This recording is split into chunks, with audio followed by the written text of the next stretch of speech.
Hey everyone, Sycra here, and in this composition lesson, I'm going to be covering odd-numbered visual elements. So basically, this is something that just states that if you have an odd number of visual elements in your piece, it's going to look more appealing than if you had an even number. So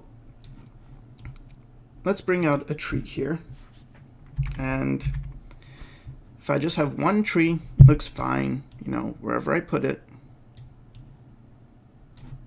it's fine. It doesn't, really distract. This still looks like a background that is somewhat easy on the eyes. But if I bring in two trees, now suddenly you get this feeling of, I don't know, it's drawing attention. It's feels almost like there's a relationship between these two trees. And if you want this for a background piece, it's just kind of weird. So I could put the trees together, and that kind of, makes it easier on the eyes. And this, again, it's a suggestion. It's not something that you always have to do. You can put even numbered visual elements. It's not a big deal. It's just something that, it helps to know that, okay, when you have an odd number of visual elements, things tend to look better. So let's bring a figure into the equation. And so here we have a guy, and we have one visual element. Doesn't matter where we put it. It seems, it's fine, because there's this guy and there's this tree. If we have a guy on the other side, it's still okay. It kind of balances it out now because there's three elements, but it's still a bit more awkward than this one. Okay. So what if we have three trees?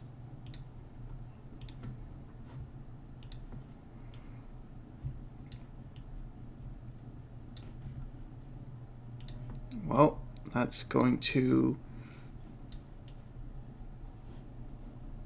look pretty okay. But you still can have bad composition, like if I do this with the three trees, it's not that good. If I do this, it's better. If I clump these trees together, that's pretty good.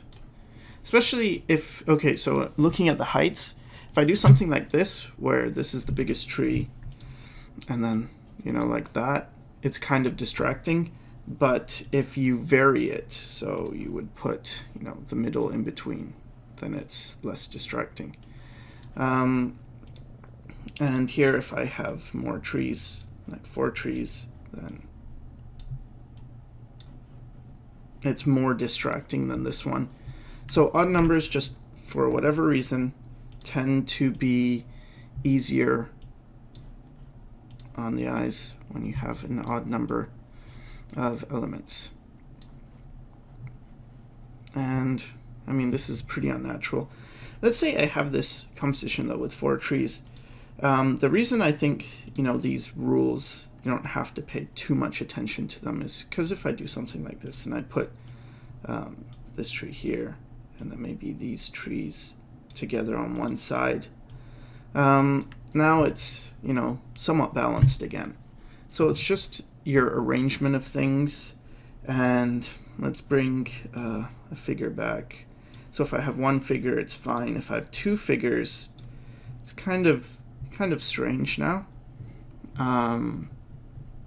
It seems like something's going on, like there's 2 individuals instead of just the figure.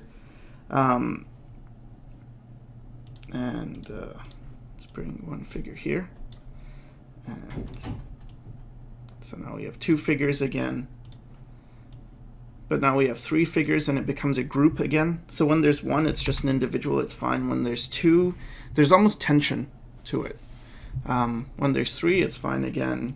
And 4, it's a little bit of tension again, but it's okay. And then 5, now it's good again. So if you're looking at this and you're thinking, that's odd, well, that's good, because odd-numbered visual elements are pretty appealing. So in the next lesson, I'm going to be talking about foreground, midground, and background, and I hope this lesson helped you a little bit, and thanks for watching.